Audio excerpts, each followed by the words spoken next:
Lately, I've been avoiding people more than ever, but in other ways, I'm actually far away from some people that I'm close to.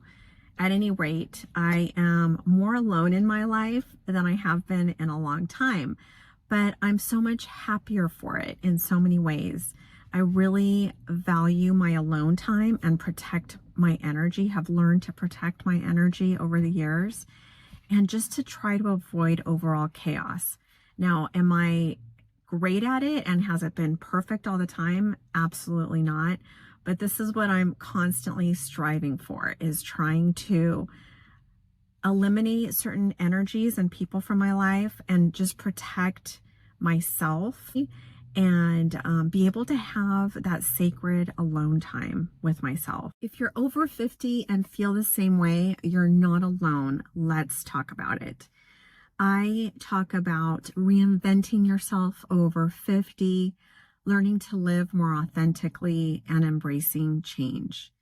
After many life transitions, such as job losses, breakups, illness, so many life setbacks, I can honestly say that I am really enjoying my alone time these days.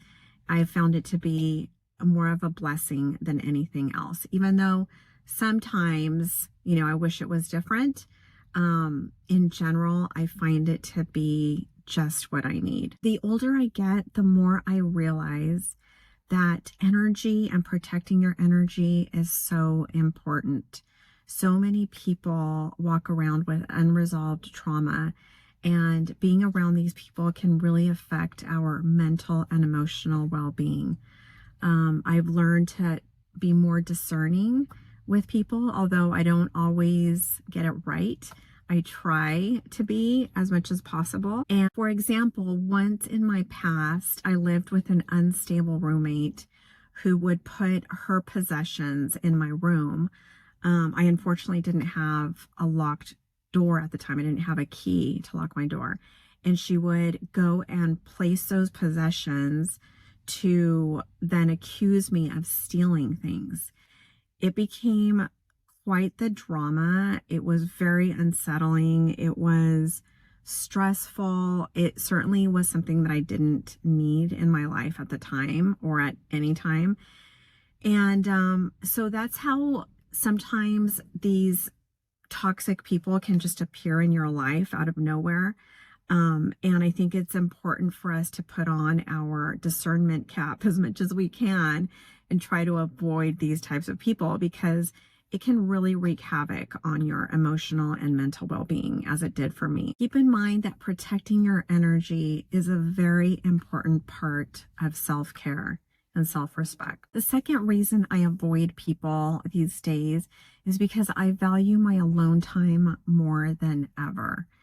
I find that when I was younger, I used to chase things, look for external validation from relationships, jobs, being a part of social events, a part of society in some way.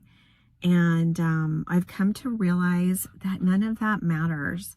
What matters is the relationship that I have with myself, being able to nurture that relationship that I have with myself.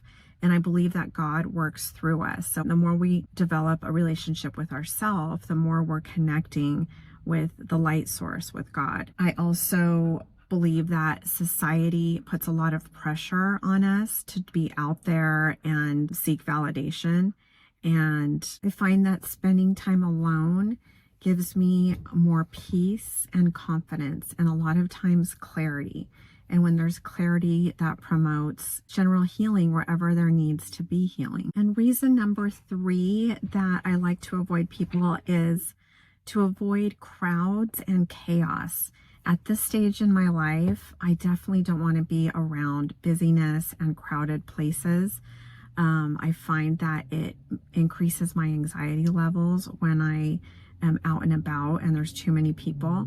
So intentional living and just trying to avoid too many crowds has been something that I definitely have made a priority for myself. And here's a tip: shop or run errands during off-peak hours, like a Monday instead of a Saturday, or during lunchtime or before lunchtime instead of after work, things like that.